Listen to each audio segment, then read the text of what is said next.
Vamos a empezar a hacer la ruta del ferrocarril del Pacífico. Estamos acá frente al edificio del ferrocarril. Este fue creado en el año 1941 durante el gobierno del doctor Rafael Ángel Calderón Guardia. Es de estilo Art Deco, hecho por el arquitecto Francisco Salazar. Y desde aquí vamos a empezar a hacer la ruta hacia Punta Arenas. Ahí se pueden ver los andenes que todavía están en uso, por supuesto. Y nos vamos a dirigir hacia San Antonio Belén. Nos vamos a brincar esta partecita porque la parte de Pavas a Belén pues tiene ciertos riesgos, ¿verdad? Entonces no vamos a incluir esos riesgos. Así que vamos a empezar desde San Antonio de Belén, fielmente la vía del tren. Ya estoy en el patio y se pueden ver varias generaciones de trenes. Los más relativamente modernos, que son Apolo, los de los años 70 que son de diésel. Acá están los eléctricos, que es lo que hizo muy importante ese ferrocarril, y les voy a contar que fue un ferrocarril electrificado en el año 1930 por el gobierno de Ricardo Jiménez Ariamono y terminado en el gobierno de Cleto González Víquez. Pero bueno, aquí se ve la máquina eléctrica, pero vamos a ver la máquina más antigua de todo el ferrocarril, la Santa Cecilia. Y esta belleza que tengo acá es la María Cecilia, que es la máquina más antigua del ferrocarril del Pacífico. Esta máquina fue traída aquí a San José en 1909 y claramente es una máquina que funciona con carbón. Y aquí estoy en los talleres del ferrocarril del Pacífico. Como por asuntos de seguridad no vamos a hacer esta parte montados sobre las vías del tren en bicicleta, les voy a recordar un video que había hecho hace un tiempito para saber cómo es la parte entre San José y Belén. Vamos a conocer en tren uno de los lugares más conflictivos de Costa Rica, la Carpio. Para ello nos vamos a la estación del Pacífico en San José de Costa Rica, donde la ruta de tren se dirigía hasta Punta Arenas en antaño. Hoy en día hay una ruta que va hasta el cantón de Belén. Bueno, me encuentro aquí en San José, en la estación del Pacífico. Entonces procedemos a viajar al cantón de Belén. Y tras de una corta espera hacemos transbordo en estos trenes. En este caso me tocará un tren tipo Apolo. A los pocos minutos de salir vemos ya los edificios de la zona de la Sabana y Romoser y nos internamos en el cantón de Pavas, donde podemos ver una zona que ya es conflictiva. Y es que al pasar este puente literalmente cambiamos de mundo, hasta llegar al cantón de Belén. Aquí estamos en Belén, un viento tremendo. Bueno, aquí estamos en la estación de San Antonio Belén, y aquí es donde vamos a empezar la ruta ya de forma fiel con la línea ferroviaria. Son más o menos unos 100 kilómetros desde acá, Juan, ahí dice 102 kilómetros Punta Arenas, 14 que no pudimos hacer por razones. Vámonos. Esta línea de ferrocarril se terminó hasta 1910, o sea, es posterior a la del Atlántico, pero hay algo muy importante que ustedes deben saber: ¿por qué se hizo? Aquí está la estación de San Rafael. Esta es la estación de Ojo de Agua, San Rafael de Alajuela. Aquí está el edificio.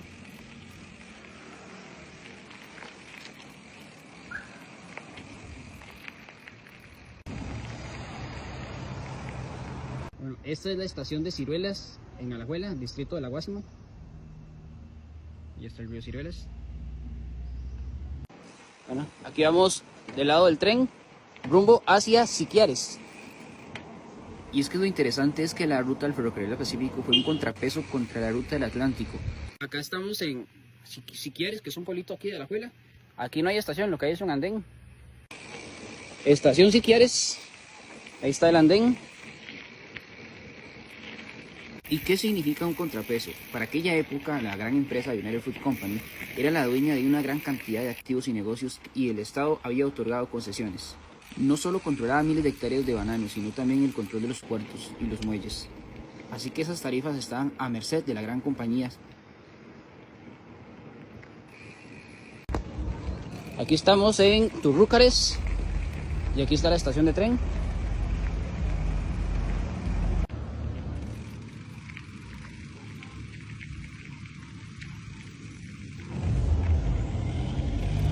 Bueno, esta parece ser la antigua estación, porque le veo que dice Administración León Cortés. Ahí se ve, 1936. Nos comemos un delicioso gallo pinto para seguir hacia Cebadilla, el último pueblo del cantón de Alajuela. Aquí estamos en Cebadilla, y aquí abandonamos el cantón de Alajuela y vamos para Atenas. Estas estructuras que se ven acá es de la antigua electrificación del ferrocarril. Y como venía hablando, la principal subsidiaria de la United Fruit Company, que controlaba lo que era la parte del ferrocarril, se llamaba la Northern Railway Company.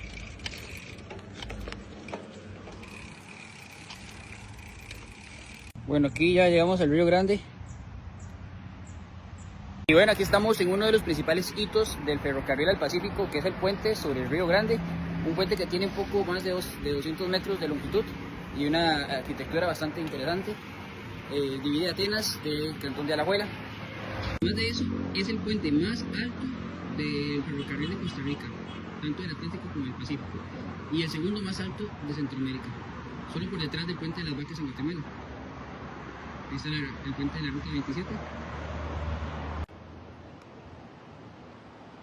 Bueno, aquí estamos sobre el puente del Río Grande, una altura más o menos de unos 120, creo que era 120, 180, no me acuerdo, metros de altura. 180 creo que es, se ve bastante alto desde aquí. Siguiendo la historia, el Estado necesitaba tener su propio ferrocarril para poder hacer un contrapeso a las decisiones y el control que tenía la Northern Railway Company de la United Fruit Company. Bueno, estamos en Río Grande de Atenas y allá al fondo tenemos un reducto, un remanente de un tren eléctrico.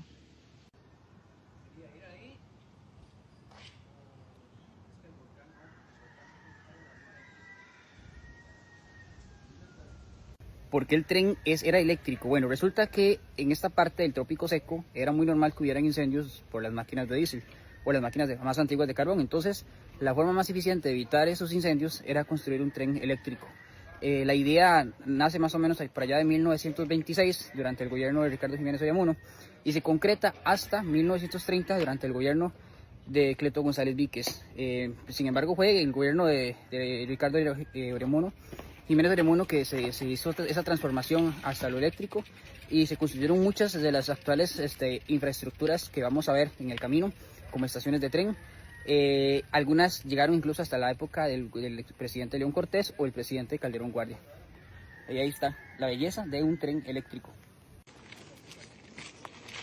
Una tornamesa. Hacía que diferencia del ferrocarril del Atlántico, el del Pacífico era del Estado, o el Estado tenía un control importante sobre él. Por eso podremos ver más adelante que incluso la infraestructura ferroviaria en pueblitos pequeños era bastante importante, porque era para el pueblo, era del Estado. Consejo, si quieren hacer esta ruta, vayan con mangas largas, vayan con guantes, prepárense porque hay bastantes espinas, bastante... Bueno, esta parte está bonita, pero había una que estaba bastante llena de monte, caña brava, y además los durmientes se pegan muchas veces con la vegetación, pero bueno, aquí está muchísimo más agradable. Estamos llegando a Balsa. Bueno, acá estamos en la estación de Balsa de Atenas y aquí vamos para Escobal. En esta tercera parte vamos a viajar hasta Orotina. Para mí fue la parte más interesante de toda la ruta del ferrocarril y vamos fielmente sobre la ruta. Después de atravesar un sector bastante solitario, tenemos que atravesar ahora sí la ruta 27 por un puente que está en la línea del tren. Aquí vamos fielmente, como les dije, sobre la línea, aunque hay algunos problemas. Por ejemplo, hay algunas vías que están caídas. Por lo menos estimo que se tuvo que vadear entre 5 y 6 puentes que estaban caídos. Sin embargo, siempre hay una parte cómo pasarlos, así que no es un obstáculo para poder seguir. Había una pasadilla, ya la encontramos.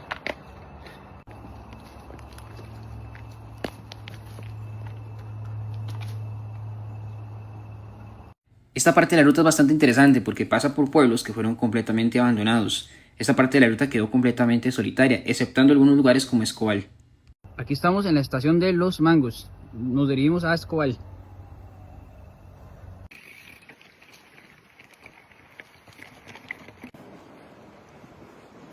Bueno, aquí estamos llegando a la estación de Escobal.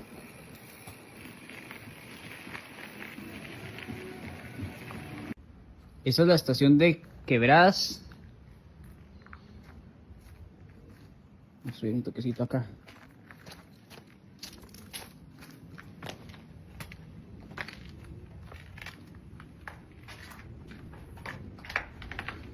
A mí estos edificios me recuerdan un poco al Sanatorio de Durán.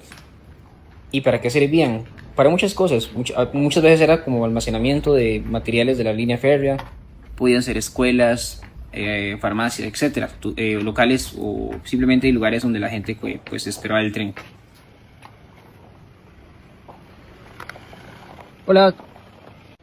Y bueno, esas estructuras como las que ustedes ven acá fueron iniciadas alrededor de 1928 hasta 1940. Gobiernos, uno de los que más hizo fue el de Ricardo Jiménez Oreamuno, el de Cleto González Víquez y el de León Cortés. Por eso datan de entre los años 30 y 40, con estilos similares al Art Deco o estilos mixtos.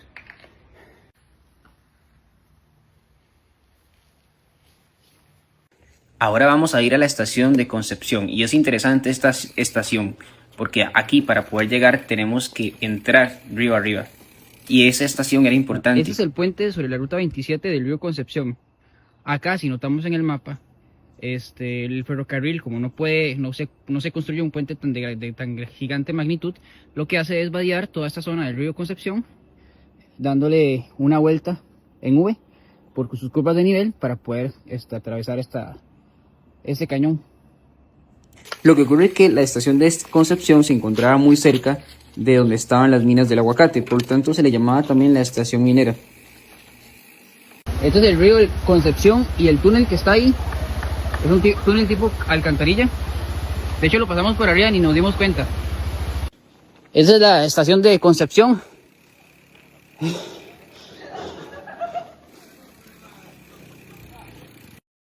Y según me cuentan, el pueblo de Concepción era importante, había muchas cosas, había muchas personas, pero cuando el tren dejó de pasar, el pueblo quedó casi como un fantasma.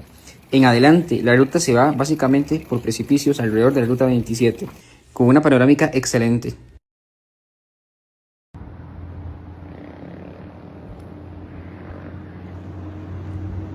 Eso de ahí es la estación de Dantas, se ve un poco tenebrosa, bueno, bastante.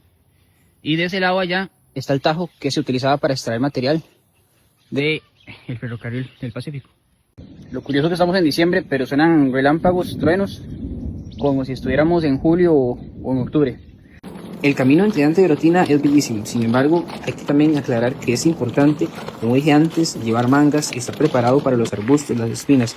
Después de mucho charral, llegamos hasta Orotina, una de las más importantes de las estaciones del tren al Pacífico, donde nos recibe con un poquito de lluvia.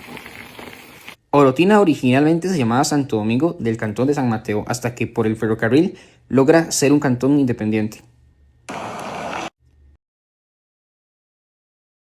Tercera parte de la ruta del ferrocarril del Pacífico, esta vez desde Orotina hasta Punta Arenas. Les había contado un poquito de la parte de Orotina, pero aquí tuvimos varias complicaciones, primero por el tiempo, ya que se nos hacía muy tarde. Había una parte aquí, desde Orotina, desde Mastatal hasta lo que se conoce como Cascajal, que era puro charral, barro o trillos, lo cual a las 5 de la tarde nos ponía en conflicto, pero logramos llegar hasta lo que se conoce como La Ceiba, y luego ya muy tarde llegar hasta lo que se conoce como el Paso de Matamoros. Bueno, fue complicado porque un pedazo estaba repleto de barro, vamos llenos de barro. Había una parte con animales muertos, un puente caído, había que vadearlo. Bueno, fue todo complicado, pero el sendero es lindísimo, realmente es una zona muy bonita, pero vamos contratiempo porque ya pronto se va a oscurecer. Después del Paso de Matamoros se va a un cerrito que llega hasta el río Jesús María, uno de los más largos del ferrocarril del Pacífico. Y bueno, tras pasar el Paso de Matamoros, donde hay una zona que se dinamitó, estamos llegando al puente Jesús María. Ahí está.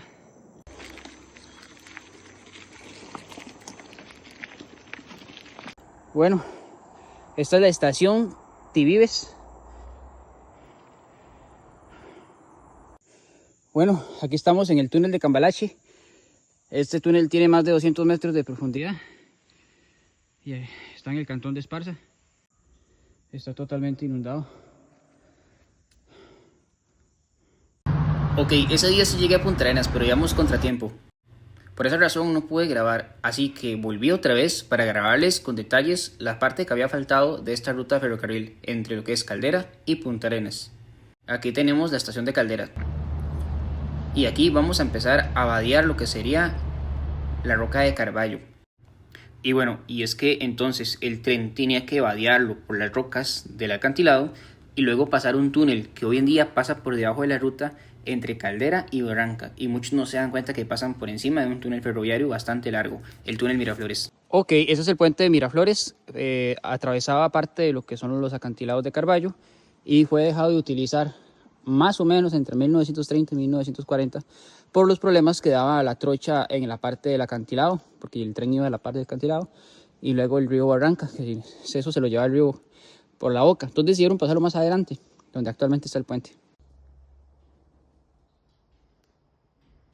En resumen, el ferrocarril tenía que bajar por acá y seguir esos acantilados hasta llegar a lo que es el río Barranca, donde había muchas inundaciones, y por eso se cambió la ruta a la original actual, bueno, de lo que queda, que se va por el río Barranca. Acantilado Carballo, y les voy a contar una historia de piratas y de la historia del Cantón de Esparza, muy interesante desde la época colonial.